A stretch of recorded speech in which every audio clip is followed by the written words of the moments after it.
নিজের বিষয়, আমি আমার সেইটার অভিজ্ঞতাটাই বলি। সেই অভিজ্ঞতাটাই আমি বলেছি যে আমার সঙ্গীত জীবনে আমার না দেখা সঙ্গীতজ্ঞদের সম্বন্ধে অনেক না জানার জিনিস শোনা, আমার নিজের দেখা এবং ব্যক্তিগতভাবে মেলামেশা করা যে সমস্ত বিরাট সঙ্গীতের প্রতিভা, যাদের পায়ের কাছে বসে অনেক কিছু শেখার সুযোগ পেয়েছি, তাদের সম্বন্ধে বলিতে দিই। তার আমার দুটো কাজ করা হবে, এক স্মৃতি তর্পণ করা হবে, স্মারক বক্তৃতা হবে, আর নতুন প্রজন্ম যারা, তারা শুধু এই কাগজে লেখা দেখছে যে আমাদের মূল্যবান সম্পদ আমাদের সংস্কৃতি, সেটা তারাও অন্তত কিছু জানতে পারবে। সুরের জগতের নবরত্ন। সুরের জগতের নবরত্ন। আমার নিজের জীবনে যাদের কথা শুনেছি অথচ চোখে দেখিনি বা কানে শুনিনি, তাঁদের এবং যেসব প্রবাদ প্রতিম সঙ্গীত শিল্পীকে অপরিণত বয়স থেকে আজ পর্যন্ত শুনে এসেছি, তাঁদের কথা বলবো বলেই আজ আমার এখানে আসা। সেই সঙ্গে নতুন প্রজন্মের ভারতীয় সঙ্গীতের উত্তরসূরি নিয়ে আমার যে ধারণা এবং বর্তমান সঙ্গীত জগতে আমরা কোন পথে চলেছি সে সম্বন্ধে আমার পাওয়া কিছু প্রামাণ্য ঘটনারও বর্ণনা করব। আমার সঙ্গে হয়তো অনেকেই একমত হবেন, আবার হয়তো অনেকে একমত হবেন না। সেক্ষেত্রে স্পষ্টবাদিতার দোষে আমার সম্বন্ধে যদি কেউ বিরূপ হন, তাহলে আমি নিরুপায়। সোজা কথায় আমার এই ৮০ বছরের জীবনে দেখা সুরের জগতের নবরত্নর কথা আমি এখানে বলতে চাই। এই নবরত্নের সঙ্গে যদি আমার যোগাযোগ না হতো, তবে আমার জীবন অসম্পূর্ণ থাকত বলে আজ আমার মনে হয়। আমার প্রথমেই মনে আসে ওস্তাদ আব্দুল করিম খাঁ সাহেবের কথা। এই প্রবাদ প্রতিম ওস্তাদ এবং ঋষিতুল্য সাধক তাঁর অমর কণ্ঠস্বর এবং অসাধারণ গায়কিতে উত্তর ভারতীয় সঙ্গীতকে যতখানি উচ্চাসনে প্রতিষ্ঠিত করেছেন, তা আমাদের চিরকালের আদর্শ হয়ে থাকবে। কোনো সঙ্গীত আসরে বা অন্য কোথাও অনেকক্ষণ ধরে গান শোনার সৌভাগ্য আমার হয়নি, কিন্তু শুনেছি তিনি কোনো আসরে বসে গান আরম্ভ করলে যে মুহূর্তে কোনো রাগের রূপায়ণ শুরু করতেন, তখনই সঙ্গীতপ্রেমী যুবকেরা সাইকেল নিয়ে পাড়ার মধ্যে দিয়ে বলতে বলতে যেতেন, সুর লাগ গায়া, সুর লাগ গায়া। এখানে একটা কথা বলতে হচ্ছে, খাঁ সাহেব খেয়াল গানে কখনো সরগম ব্যবহার করেননি। তিনি সরগমের ব্যবহার করেছেন ঠুমরি গানে। তাঁর গাওয়া ঝিনঝটি, ভৈরবী বা ঠুমরি গানের রেকর্ড শুনলে এবং অপরদিকে শুদ্ধ বিলাবল বা শুদ্ধ কল্যাণ রাগের রেকর্ড শুনলে একথা খুবই স্পষ্ট হবে। আপনারা অবশ্যই মনে রাখবেন যে তখন কিন্তু মাইক্রোফোনের ব্যবহার ছিল না। তবে খাঁ সাহেবের গান ছিল ভক্তি মার্গের। সেখানে অর্থের সম্পর্ক ছিল না, কিন্তু তাঁর শিষ্য শিষ্যারা যে যুগে সঙ্গীত পরিবেশন করেছেন, সে যুগে কবিগুরুর ভাষায় তারাও বলতেন যে সুরের খাদ্যে মেটে না নরের ক্ষুধা। খাঁ সাহেবের চিরবিদায়ের কাহিনীও এক আশ্চর্য কাহিনী। এক অনুষ্ঠানে যোগ দেওয়ার জন্য রেলগাড়িতে যাত্রা করেছিলেন তিনি। হঠাৎ মাঝপথে একটি রেলওয়ে স্টেশনে গাড়ি থামলে তিনি শিষ্যদের বললেন প্ল্যাটফর্মের উপর তার আসন বিছিয়ে দিতে এবং তানপুরাটা তার হাতে দিতে। সেই আসনে তানপুরা হাতে নিয়ে সুরের আরাধনা করতে করতে তিনি সুরলোকে চলে যান।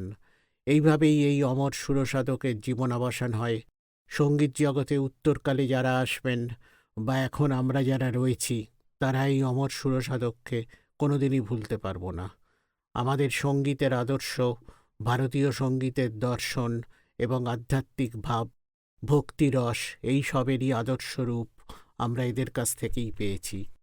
কবিগুরুর ভাষায় বলতে গেলে, গানের পরশ লাগলো প্রাণে, আপনি তুমি রইলে দূরে। আমার দ্বিতীয় নবরত্ন বরী মতিবাই। ঠুমরির গানে সরস্বতীর বরপুত্রী বরী মতিবাই। ছোটবেলা থেকেই এই নামের প্রতি আমার একটা মোহ ছিল।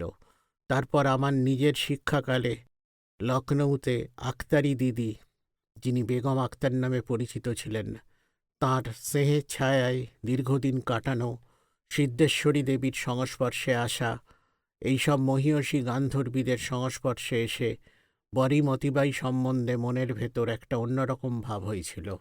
মনে হতো ওকে দেখা মানে বোধহয় মা সরস্বতীর দর্শন পাওয়া। এটা জানতে পেরেছিলাম যে উনি জীবিত আছেন, কিন্তু কোথায় আছেন তা জানতাম না। এমনকি বেনারসে আছেন এটাও জানতাম, কিন্তু বেনারসের কোন জায়গায় আছেন সেই জায়গার কথা কেউ বলতে পারে না। আমি বরাবর ঈশ্বর বিশ্বাসী, তাই ইচ্ছা থাকলেই উপায় হয়, একথার প্রমাণ আমি বারবার পেয়েছি। আশ্চর্যের ব্যাপার, একদিন বাঙালি টোলায় যাব বলে এক বুড়ো টাঙাওয়ালার টাঙায় চড়ে যাওয়ার সময় আমার এই বেসুর গলায় একটা গানের ২-৩ কলি গুনগুন করছিলাম। টাঙাওয়ালা পেছন ফিরে তাকিয়ে আমার মুখের দিকে তাকিয়ে বলল, বাবুজি আপ কলাকার হায়? আমি বললাম, শেখবার চেষ্টা করি। তখন টাঙাওয়ালা হিন্দিতে বলল, আপনি যে গানটা গুনগুন করছেন সেটা বরী মতিবাইয়ের গান। আমি যেন হাতে স্বর্গ পেলাম। বললাম, তুমি বরীমতিকে চেনো? ২-৩টে রাস্তার নাম করে বলল, এই রাস্তা দিয়ে অমুক জায়গায় পড়বে, সেখানে জিজ্ঞাসা করবে বরীমতির কাছে যাবার রাস্তা কোনটা। যে লোক ঠিকানায় নাটি ইমলিকে পাস জানাবে সেটাই জানবে সঠিক ঠিকানা বলেছে। এরপর তোমার ভাগ্য। যাই হোক, নিজের ভাগ্য পরীক্ষার জন্য যাত্রা করলাম এবং যথারীতি একদিন পায়ে হাঁটা ও টাঙার ভাড়া সবই বরবাদ হলো। অর্থ নষ্ট ও মনোকষ্ট এই নিয়েই ফিরে এলাম। তবে আমি কোনোদিনই হেরে যাবার পাত্র নই। পরের দিন আবার যাত্রা করলাম এবং যথারীতি খুঁজে খুঁজে সেই নাটি ইমলির কাছে উপস্থিত হলাম। বরীমতির খোঁজ করতে গিয়ে কিছু লোক আমার দিকে চোখ কুঁচকে তাকাতে লাগলো সন্দেহজনক দৃষ্টি নিয়ে। যাই হোক, একজন বলল, উপর মে যাইয়ে। ওপর দিকে গিয়ে একটি টিলার মতো উঁচু ঢিপিতে উঠে একজনকে বললাম, বরীমতিবাইয়ের সাথে দেখা করতে চাই। তখন সেই বৃদ্ধা বরীমতি বলে ডাকলেন। তাঁর ডাকে সাড়া দিয়ে যিনি বেরিয়ে এলেন তাকে দেখে তো আমি স্তম্ভিত। বছর ৩০-এর এক সুন্দরী যুবতী, তার সঙ্গে জোনা ৩-৪ বয়স্ক পুরুষ এবং মহিলা। আমি তখন বললাম, আমায় মাফ করবেন, আমি কলকাতা থেকে এসেছি। আমি বিখ্যাত ঠুমরি গায়িকা বরীমতিজির সঙ্গে দেখা করতে চাই। ওরা বললেন, উনি অসুস্থ, কারো সঙ্গে দেখা করেন না। আমি বললাম যে দয়া করে ওকে বলুন আমি কলকাতা থেকে এসেছি শুধু একবার দেখা করার জন্য। এই কথা বলাতে একজন ভেতরে গেল এবং বললেন, উনি অকাতরে ঘুমোচ্ছেন, আপনি দূর থেকে দেখে চলে আসতে পারেন। আমি ভেতরে গিয়ে যা দেখলাম তাতে আমি স্তম্ভিত। অত বড় নামী গায়িকা, একদিন যার ভারতজোড়া খ্যাতি, যা আজও ম্লান হয়ে যায়নি, তার এই পরিণতি। বিছানা থেকে এক হাত দূরে ২-৩টে মোষ বাঁধা। ঘরের মধ্যে মোষের গায়ের এবং তাদের প্রস্রাব আর পায়খানার গন্ধ। তারই মধ্যে ঘুমন্ত অবস্থায় প্রবাদপ্রতিম গায়িকা বরীমতিবাই। আমার ভাবনা চিন্তা সব যেন গুলিয়ে গেল। মানুষ এদের ভোলে না, ইতিহাসও এদের ভোলে না। এদের কণ্ঠস্বর স্বাক্ষর বহন করে ভারতীয় সংস্কৃতির, আর উত্তরসূরিদের দেয় প্রেরণা। ফিরে এলাম বুক ভরা আনন্দ, দুঃখ আর কি যেন, যা প্রকাশের ক্ষমতা নেই। জীবনের শেষ পরিণতি কি তা কে বলতে পারে? এরপর যে প্রবাদপ্রতিম সঙ্গীতজ্ঞর কথা বলবো তিনি হচ্ছেন সঙ্গীতের সূর্য, আখতাবে মৌসিকি ওস্তাদ ফৈয়াজ খাঁ। তাঁর জীবনের শেষ প্রান্তে এবং আমার জীবনের শুরুতে খাঁ সাহেবকে দেখার ও শোনার সৌভাগ্য হয়েছে। সম্ভবত ১৯৪৮ সালের ডিসেম্বরে উত্তর কলকাতার এক সঙ্গীত সম্মেলনে রাত্রি প্রায় ৩টের সময়ে, যখন মঞ্চের পর্দা সরে গেল এবং হাততালিতে প্রেক্ষাগৃহ ফেটে পড়ল, তখন দেখলাম এক রাজকীয় পরিবেশে অপূর্ব কান্তি গলায় বুকে রৌপ্য পদক ঝুলানো যিনি বসে রয়েছেন তিনিই ওস্তাদ ফৈয়াজ খাঁ। হাততালি শুরু হওয়ার সঙ্গে সঙ্গে তিনি দুহাত তুলে কুর্নিশ করার ভঙ্গিতে শ্রোতাদের অভিবাদন জানাচ্ছেন। উচ্চাঙ্গ সঙ্গীতে ৪ তুকের ধ্রুপদ ধামার খেয়াল ও ঠুংরি এই সঙ্গীত সম্রাটকে রাজকীয় ভঙ্গিতে অভিবাদনরত দেখে মনে হচ্ছিল যেন স্বপ্ন দেখছি। তখন গান বাজনা কতটুকুই বা বুঝি, বলতে গেলে কিছুই বুঝি না, কিন্তু তবুও একটা আকর্ষণ অনুভব করতাম, এবং সেই টানেই অনেক খোশামত করে মায়ের কাছ থেকে অনুমতি নিয়ে ওই রাত্রে গান শুনতে যাবার সুযোগ পেয়েছিলাম। পেছনে তানপুরার সুর চলতে লাগল। খাঁ সাহেবের পেছনে যারা তানপুরা ছাড়ছিল তাদের দিকে তাকিয়ে প্রথমে যখন সুর বাজালেন, এখনও মনে আছে যেন মেঘগর্জন। ধীরে ধীরে গান চলতে লাগল। নোমটম ধ্রুপদ অঙ্গের আলাপ। ক্রমে ক্রমে আলাপের শেষ হলো, গান আরম্ভ হলো। আর কত রকমভাবে গানের কথা নিয়ে খেলা করে তিনি যখন ফিরে এসে আবার গানের কলি আরম্ভ করছিলেন, সেটা যেন কীরকম একটা মন্ত্রমুগ্ধ করে রেখেছিল সমস্ত শ্রোতাদের। গান শোনা হলো। খাঁ সাহেব আরম্ভ করলেন সেই বিখ্যাত ভৈরবী দাদরা, বানাও বতিয়া চলো কাহে কো ছুটি। এক একবার গানের কলি এক এক রকম করে বলেন, আর মাঝখানে শের হিসেবে বলে তিনি কেমন করে কলকাতায় এসছেন, কলকাতার শ্রোতাদের কেমন লাগে, কেন তিনি কলকাতায় গান করতে ভালোবাসেন, এসব কথা বলে যান। পণ্ডিত ওঙ্কারনাথ ঠাকুরের সঙ্গে আমার প্রথম দর্শন 1952 সালে বেনারস ইউনিভার্সিটিতে এক সাক্ষাৎকার নেওয়ার পরীক্ষক মণ্ডলীর মধ্যে। আমার গুরু প্রফেসর জি.এন. গোস্বামী এবং পণ্ডিত ওঙ্কারনাথ ঠাকুর ও তবলাবাদক ওস্তাদ লালজি গোখলেকে নিয়ে এই সাক্ষাৎকার নেওয়ার একটা সমিতি তৈরি হয়েছিল। আমার গুরুর সঙ্গে সেখানে ঘরের এক কোণায় বসেছিলাম। উনি মধ্যমণি হয়ে বসেছিলেন। যেমন অপূর্ব চেহারা তেমন ব্যক্তিত্ব। সাক্ষাৎকার দিচ্ছিলেন এক ভদ্রমহিলা। তিনি তানপুরা নিয়ে ধ্রুপদ গান শুরু করেছিলেন। গান শেষ হবার পর উনি আমার গুরু গোস্বামীজির দিকে তাকিয়ে বললেন, গোস্বামীজি আপ কুছ পুছিয়ে। আমার মনে আছে গোস্বামীজি ওকে সিন্ধুরা রাগের মধ্যম থেকে বরহাত করতে বললেন। আমি তখন সিন্ধুরা রাগ জানি না। ভদ্রমহিলা একটুখানি গাইবার পর উনি বললেন, বহুত আচ্ছা। তারপর ওঙ্কারনাথজি লালজির দিকে ফিরে বললেন, কুছ পুছিয়ে। লালজি ওকে হাতে তালি দিয়ে ধামার তালের আর লয় দেখাতে বললেন। ভদ্রমহিলা করজোরে বললেন যে আমি হাতে তালি দিয়ে বলতে পারবো না, গেয়ে আর লয় দেখাতে পারি। ওঙ্কারনাথজি তাকে বলেন, ঠিক হয় ঠিক হয়। পরীক্ষা শেষ হবার পর ভদ্রমহিলা চলে গেলে ওঙ্কারনাথজি লালজির দিকে চেয়ারটা ঘুরিয়ে বললেন, লালজি তুমি হাতে তালি দিয়ে ধামারের আর লয় বলো। লালজি হাত জোর করে বললেন, আমাকে মাফ করবেন। তখন ওঙ্কারনাথজি জলদগম্ভীর স্বরে বললেন, একজন গৃহস্থ ভদ্রমহিলা ঘরে স্বামীর সেবা, ছেলেদের পরিচর্যা এবং সংসারের সমস্ত কাজ করার পরে সঙ্গীত চর্চা করেন। যে গান শোনালেন সেটা কত শক্ত ভেবে দেখেছেন?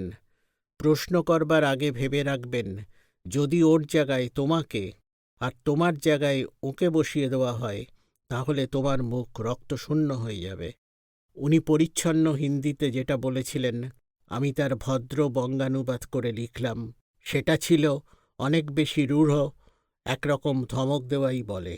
বিগত দিনের শিল্পী, অখ্যাত ঠুমরি গায়িকা বারী মতিবাইয়ের সম্বন্ধে আগেই বলেছি। এবার আমার নিজের জীবনে যে তিনজন প্রবাদপ্রতিম ঠুমরি গায়িকার সান্নিধ্য লাভ করেছি তাদের কথা কিছু বলবো। বেগম আক্তারের কথা প্রথমেই বলি। তার কথা বলতে গেলে আমার চোখে জল আসে। উনি ছিলেন আমার গুরু গোস্বামীজির পরম ভক্ত। শুধু সঙ্গীতের ব্যাপারে নয়, গোস্বামীজির জ্যোতিষ গণনা এবং অন্যান্য বিষয় জ্ঞানের উনি পরম সমাদর করতেন। এই সূত্রেই আমার ওর বাড়িতে প্রথম যাওয়ার সুযোগ হয়েছিল। সে সময় উনি থাকতেন লখনৌ রেডিও স্টেশনের উল্টো দিকে। কি জানি কেন আমাকে ওর ভালো লেগে গিয়েছিল। আমাকে বলতেন, তোমার ইচ্ছে হলেই তুমি এখানে চলে এসো। হাসতে হাসতে বলতেন, দাঙ্গল মে মত আনা। এরকমভাবে দু একদিন যাতায়াত করার পর আমি ওর রেওয়াজ করার সময় বসে থাকবার দুর্লভ সৌভাগ্য অর্জন করলাম। এইখানে বসে থেকে আমি সঙ্গীতে স্বরের প্রভাব এবং বিভিন্ন ধারার গানের গায়কীর একটা শুদ্ধ রূপের সঙ্গে পরিচিত হওয়ার সুযোগ পেলাম। এরই মধ্যে অনেক ব্যক্তিগত আলোচনা ও কথাবার্তা হতো। ওই অল্প বয়সেতে বুঝতে পেরেছিলাম যে তাঁর জীবনের অপূর্ণতাই তার সঙ্গীতকে ওই পর্যায়ে নিয়ে যেতে পেরেছিল। বাইরে থেকে আমরা যখন একজন শিল্পীকে দেখি বা শুনি, তখন কতটুকুই বা শিল্পীর অন্তরের দুঃখী মানুষটার সাথে আমাদের পরিচয় ঘটে। ওর ঠুমরি গানের আকুতি, গজলের ছত্রে ছত্রে যে অন্তরের বেদনা নিংড়ানো থাকত, সেটা আক্তারি দিদির নিঃস্ব অন্তরের হাহাকার। একদিন উনি পুরিয়া ধানেশ্রীর রাগের ওপরে একটা গজল গাওয়া শেষ করে হঠাৎ নিজের মন থেকেই ঝুটি জাক্কি ঝুটি প্রীত গেয়ে উঠলেন। গানের শেষে দেখলাম ওর গালের ওপর দাগ পড়েছে। আমি বললাম, আপনার সুরমাটা গালের ওপর নেমে এসেছে। উনি ছেলে মানুষের মতন আমাকে জিজ্ঞাসা করলেন, তুমি সত্যি বলছো? আমার চোখ দিয়ে জল গড়িয়েছে। একথা যখনই মনে পড়ে তখনই আমার চোখের সামনে ভেসে ওঠে একটি স্বর্গীয় সুষমামণ্ডিত মুখের ছবি, যে গলার সুরও কোনোদিন ভোলার নয়, যে মুখের ছবিও কোনোদিন মন থেকে মুছবে না। মনে হয় যেন মূর্তিমতী সঙ্গীত। আমাকে বলতেন, তুম জব খুশি তব আও, কিসি কো বাতানা নেহি। উনি যখন কলকাতায় অনুষ্ঠান করতে আসতেন, তখন আমাকে বেশিরভাগ সময়ই সিএসসির মুলাজোর পাওয়ার স্টেশনে ফোন করে ডেকে নিতেন। এই নিয়ে একটা মজার ঘটনা জানানো উচিত বলে মনে করি, কারণ সেটাই ওর সাথে আমার শেষ দেখা এবং যে ঘটনার সাক্ষী শ্যামনগরের একজন মানুষ। তিনি হলেন আমার একান্ত স্নেহভাজন ছাত্র চিন্ময়ের বাবা ব্রহ্মময় বন্দ্যোপাধ্যায়। সে সময়ে আমাদের ম্যানেজিং ডিরেক্টর ছিলেন mister N Biswanath. Mister Biswanath হটলাইনে টেলিফোন করে আমাদের সুপারিনটেন্ডেন্টকে বললেন, লাহিড়িকে বলো এখনই ব্রডওয়ে হোটেলে টেলিফোন করে বেগম আক্তারের সঙ্গে যোগাযোগ করতে। বেগম আক্তার আমায় টেলিফোন করে কথা জানিয়েছেন। আমি টেলিফোন করতেই আমাকে বললেন, আরে ভাইয়া নকরি ছোড়ো, तुम्हारा मैनेजिंग डायरेक्टर को हमें बताया, उन्होंने बहुत तमीज से हमसे बातें की, मैंने उसको गाना में आने का दाऊदी भी दे दी। 5 बजे का अंदर में मैसूर हॉल में जरूर पहुंचना। আমি তো ফোন ছেড়েই বিশ্বনাথ স্যারকে টেলিফোন করে বললাম, আপনি কিছু মনে করবেন না, উনি অসম্ভব অসহিষ্ণু ধরনের। মিস্টার বিশ্বনাথ বললেন, আরে তোমার জন্য আমি নেমন্তন্ন পেয়েছি বেগম আক্তারের গান শোনবার। এটা আমার জীবনের একটা সৌভাগ্য। পৃথিবীতে লক্ষ লক্ষ বিশ্বনাথ জন্মেছে, কিন্তু বেগম আক্তার একজনই। সেদিন যাবার সময় আশ্চর্যজনকভাবে ব্রহ্মময়দা আমার সঙ্গী হয়ে গেলেন। সেই সন্ধ্যাই কলকাতার বুকে আক্তারি দিদির শেষ সন্ধ্যা। এদিনের ঘটনা আমার কাছে একটা দুঃখ সুখের দোলা। যে কণ্ঠ ভারতের আকাশে বাতাসে চিরকাল ধ্বনিত হবে, সেই কণ্ঠ এর অল্পকাল পরেই চিরকালের মতো স্তব্ধ হয়ে যায়। আমার গুরুর সান্নিধ্যে থাকার ফলে সঙ্গীত জগতের অনেক দিকপালের সঙ্গে আমার পরিচয় ঘটেছে। তাদের আশীর্বাদ ও স্নেহ পেয়েছি, কিন্তু কোনোদিন ফলাও করে লোকের সামনে জাহির করার ইচ্ছে আসেনি। এগুলো আমার কাছে ব্যাংক অ্যাকাউন্টের মতোই গোপনীয়। এবার বলবো সিদ্ধেশ্বরী দেবীর কথা, এবং সেই প্রসঙ্গেই শম্ভু মহারাজের কথাও আসবে। একটা মজার কথা বলি, এই সিদ্ধেশ্বরী দেবী এবং বেগম আক্তারের মধ্যে যত ছিল ভাব ততই ছিল রেষারেষি, কিন্তু তার মধ্যে কোনো কলুষতা ছিল না। একবার সিদ্ধেশ্বরী দেবী স্টেজে বসে গান করছেন, সারা সভা মন্ত্রমুগ্ধের মতো গান শুনছেন। এমন সময় আক্তারি দিদি ঢুকলেন। আক্তারি দিদির বয়স তখন কম, অত্যন্ত ফিটফাট থাকতেন, যথেষ্ট সুন্দরী। তারপর নাকের নাকছাবিতে একটা বিরাট হিরে জ্বলজ্বল করছে। উনি হলে ঢুকলেই সব শ্রোতার নজর চলে গেল ওঁর দিকে। সিদ্ধেশ্বরী দেবী মঞ্চ থেকে গান থামিয়ে ওকে বললেন, মেরে प्रोग्राम के बीच तू क्यों आती? मेरे गान कौन सुनेगा? सब तो तुमको देखने के लिए बेचैन होगा। অর্থাৎ, তুই আমার গানের মাঝখানে আসলি কেন? তুই ঢুকলে আমার গান কেউ শুনবে না, লোকে তোকেই দেখবে। বেগম আক্তার হেসে বললেন যে, বেকুবরা এই ঠুমরি গানের মজা ছেড়ে আমায় দেখবে, তারা দেখুক, কিন্তু আমি কি করে এই গানের মজা ছেড়ে থাকব? সারা হিন্দুস্থানে এই গান কে শোনাবে? আমার মনে আছে, আমি একবার ওর বাড়িতে গান শুনতে গিয়েছিলাম। গান শুনব বলে যাইনি, যদি শুনতে পাই এই অনিশ্চয়তা নিয়ে গিয়েছিলাম। এরকম আমি প্রায়শই যেতাম, কারণ আমার গুরু গোস্বামীজি এদের সকলের খুব শ্রদ্ধার পাত্র ছিলেন। উনি আসলে বেনারসের ছেলে বলে বেনারসের সকলের কাছে আদরণীয় ছিলেন। সেই সুবাদে আমারও এইসব সঙ্গীতজ্ঞদের কারো কাছে ছোট ভাইয়ের মতো, আবার কারো কাছে ছোট ছেলের মতো স্থান ছিল। আমি 10টার সময় গিয়ে দেখলাম শম্ভু মহারাজজি বসে চা খাচ্ছেন। সামনে একজোড়া বায়া তবলা আর গায়িকার আসন শূন্য। সিদ্ধেশ্বরী দেবী ভেতরে আছেন। আমাকে ভেতর থেকে ডেকে বললেন, বৈঠো ভাইয়া, বৈঠো। আমি বসলাম এবং যথারীতি চা নাস্তা এলো। তারপরে উনি এসে তানপুরা মিলিয়ে সুর লাগালেন। সেই বিখ্যাত ঠুমরি, সুরতিয়া দেখে বিনা নাহি চাহেন।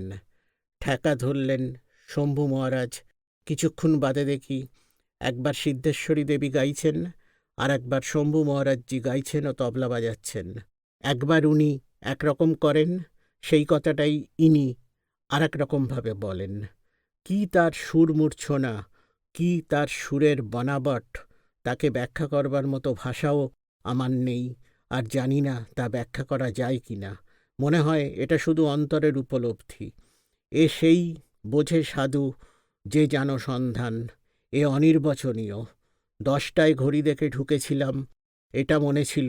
গান যখন শেষ হলো, চুপ করে বসে আছি। প্রথম ধরা গলায় সিদ্ধেশ্বরী দেবী বললেন, অনেক বেলা হয়ে গেল, এ বেচারির খিদে পেয়েছে। আমি বললাম, দিদি, আমার মন প্রাণ পেট সব ভরে গেছে, কোথা দিয়ে 4.5 ঘন্টা কেটে গেছে বুঝতেই পারিনি। এরপরে যার কথা বলবো তিনি আরাক গন্ধর্ব কন্যা রসুলান বাই, যার নাম করলেই আমাদের যুগের সঙ্গীত রসজ্ঞদের কানে বাজতে থাকবে লাগত কর্য আমে চোট, ভৈরবী ঠুমরির এই কথা কটি, আর অনবদ্য ভঙ্গিতে তা পেশ করার দৃশ্য। আমার গুরুর চিঠি নিয়ে ওর কাছে দেখা করতে গিয়েছিলাম বেনারসের কবির চোরাতে। আমার গুরুর নাম শুনে পরম স্নেহে আমাকে ডেকে নিয়ে বসালেন এবং গোস্বামীজির বাড়ির কুশল জিজ্ঞাসা করে আমায় বললেন, বলো আমি তোমার জন্য কি করতে পারি। আমি বললাম, আমি আপনার কাছে এসেছি আপনাকে প্রণাম করার জন্যে, আর যদি আপনার দয়া হয় তাহলে আমাকে একটু গান শোনার অনুমতি দেওয়ার জন্য। শুনে উনি একেবারে উচ্ছ্বসিত হয়ে আমাকে বললেন, আরে বেটা, কেউ নেই, পেলে তো নাস্তা পানি করো। বলে উনি আমার জামার ফাঁক দিয়ে পইতে দেখে বললেন, আরে তুম তো পণ্ডিত হো। এরপর ওনার ঘরে যে লোক ছিল তাকে বললেন, একে বসবার জায়গা দাও এবং সামনে জায়গা পরিষ্কার করে দাও, আর পাঁড়ের দোকান থেকে পুরি মিঠাই লোক দিয়ে পাঠিয়ে দিতে বলো। আমি ওর দিকে তাকিয়ে বললাম, আপনি তো আমাকে বেটা বলেছেন, তাহলে আপনার কাছে এত বাদবিচারের প্রয়োজনীয়তা কি? উনি একগাল হেসে বললেন, সহি বাত, মানে ঠিক কথা। কিন্তু বাবা, আমার তো বয়স হয়েছে, আমি ওপরওয়ালার কাছে দোষী হব না। আমাদের ধর্ম বলে সব ধর্ম সমান। আমি বললাম, আমি তো সঙ্গীতের শিক্ষার্থী এবং আপনি সঙ্গীত সিদ্ধা। আমার কাছে আপনার জায়গা ভগবানের পরেই। উনি জিভ কেটে কানে হাত দিয়ে বললেন, আরে না বেটা, আমি একজন মামুলি সঙ্গীতকার, তুমি আমাকে অত বড় জায়গা দিও না। পরে আমাদের গল্প ও খাওয়া দাওয়ার আসরের শেষে উনি নিজে রেওয়াজে বসলেন। আমার অনুরোধ মতো লাগাত করে জো আমে চোট গানটি প্রায় 15-20 মিনিট গাইলেন এবং আরও 2-3খানি গানের বন্দিশ শোনালেন। আমাকে খুব ধরেছিলেন দুপুরে খেয়ে আসবার জন্যে, কিন্তু আমি বললাম 10 সমেত বোর্ডিংয়ে 2-3 জন না খেয়ে বসে থাকবেন। উনি দরজার কাছে দাঁড়িয়ে বারবার ফির আনা বেটা, ফির আনা বলতে লাগলেন। এসব সঞ্চয় আমার জীবনকে ও মনকে সমৃদ্ধ করেছে।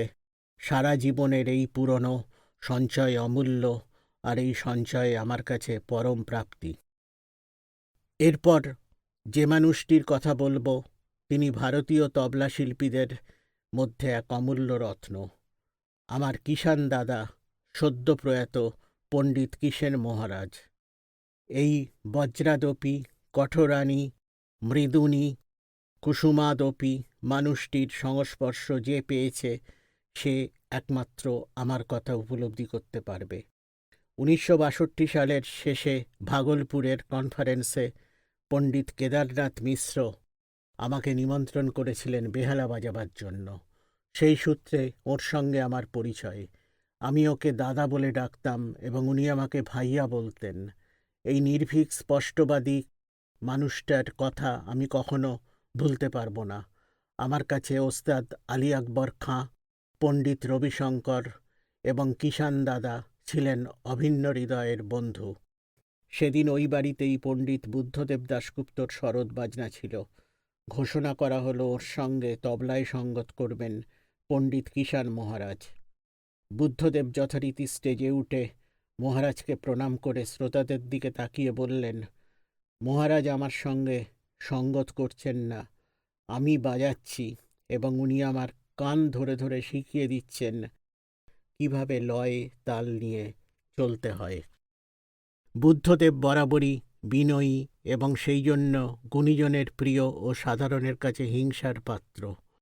বাজনার শেষে মহারাজ তাঁর স্বকীয় স্টাইলে শ্রোতাদের বললেন, যারা দিনরাত শরৎ নিয়ে পড়ে আছে আর যাদের অহংকারের সীমা নেই তারা আঁখি খুলে দেখুক, এই লেখাপড়ায় ইউনিভার্সিটির ফার্স্ট হওয়া ছেলে একজন বড় ইঞ্জিনিয়ার। আজকে যে শরৎ আপনাদের সামনে বাজিয়ে শোনালো এর থেকে ভালো বাজনা আর কজন শোনাতে পারবেন? এরকম দুরূহ তাল লয় এবং রাগদারি কজন দেখাতে পারবেন? আমাদের শাস্ত্রীয় সঙ্গীত যে কেবলমাত্র বিনোদনের উপকরণ নয়, একটা বৈজ্ঞানিক যুক্তি ও ভক্তিরসের প্রাধান্যই একে একটা বিশিষ্ট স্থান সংস্কৃতির জগতে করে দিয়েছে, সেই কথাকে সরল মনোগ্রাহী ভাষায় জগদীশ নারায়ণ পাঠক জনসাধারণের কাছে পৌঁছে দিয়েছেন। ভারতের এক প্রান্ত থেকে আর এক প্রান্ত, বিভিন্ন শহর, এমনকি ছোট ছোট গ্রামের মধ্যে গিয়েও তিনি প্রয়াগ সমিতির কেন্দ্র স্থাপন করেছেন। সংগঠক এবং শিক্ষার্থীদের প্রয়োজনীয়তা বুঝিয়েছেন এবং সঙ্গীতের সেবা যে কেবল শিল্পী হলেই করা হয় না, এর প্রচার এবং প্রসারও যে মা সরস্বতীর আরাধনারই এক বিশেষ অঙ্গ, একথা পাঠকজি জনসাধারণের মধ্যে বলে তাদের সেই কাজে উদ্বুদ্ধ করেছেন।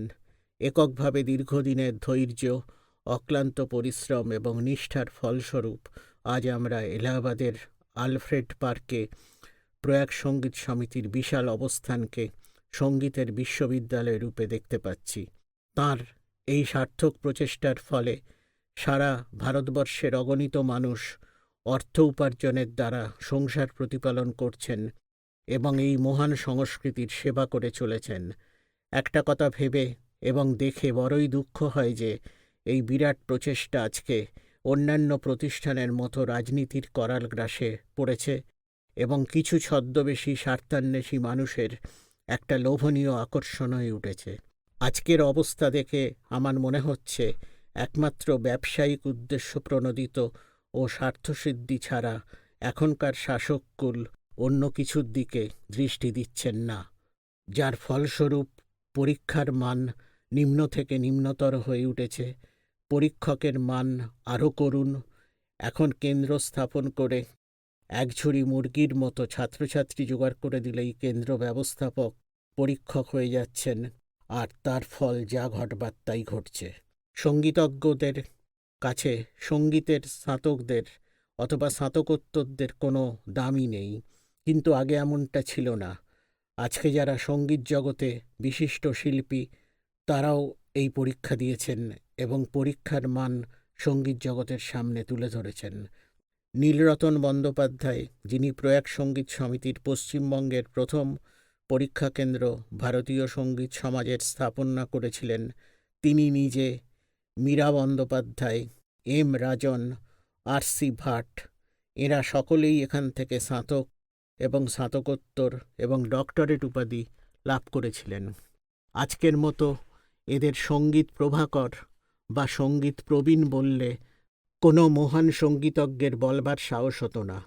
That degree does not Impress me.